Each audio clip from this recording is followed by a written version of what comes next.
નમસ્કાર, બેનિફિટ બુલેટિનમાં આપનું સ્વાગત છે। હું છું મહેશ। નજર કરીએ અત્યાર સુધીના મહત્વના સમાચારો પર। સુરતના પાંડેસરા વિસ્તારમાં ખાડી કિનારે કચરો નાખતા લોકોને કરાયો દંડ।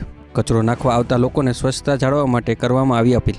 અંધારાનો લાભ લઈ કચરો ઠાલવવા આવતા હોવાનું જાણ થતાં એસએમસી દ્વારા કચરો નાખનાર લોકોને કરાયો દંડ। ધોરણ 9 થી 12ની પ્રથમ પરીક્ષા સપ્ટેમ્બરને બદલે ઓક્ટોબરમાં લેવાશે। 3 ઓક્ટોબરથી 13 ઓક્ટોબર દરમિયાન યોજાશે પ્રથમ પરીક્ષા। આ પરીક્ષા જૂનથી સપ્ટેમ્બર મહિના સુધીના અભ્યાસક્રમ આવરી લેવાશે।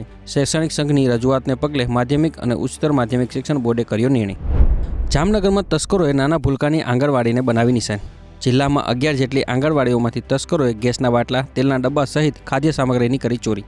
આ મામલે પોલીસ ફરિયાદ કરવામાં આવતા પોલીસે કેટલાક શકમંદોની કરી પૂછપરછ। રાજકોટ સિવિલ હોસ્પિટલની બેદરકારીનો આક્ષેપને મામલે તંત્ર આવ્યું હરકતમાં।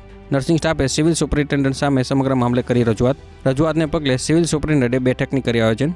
આક્ષેપ મુદ્દે સ્પષ્ટતા કરવા આપી સૂચના। મીરા આહિરે વિડીયો બનાવી સિવિલ હોસ્પિટલની બેદરકારીનો કર્યો હતો આક્ષેપ। અમિત શાહનું સંસદમાં સંબોધન। પહેલગામ હુમલાના આતંકવાદીઓને ખાત્માની કરી પુષ્ટિ।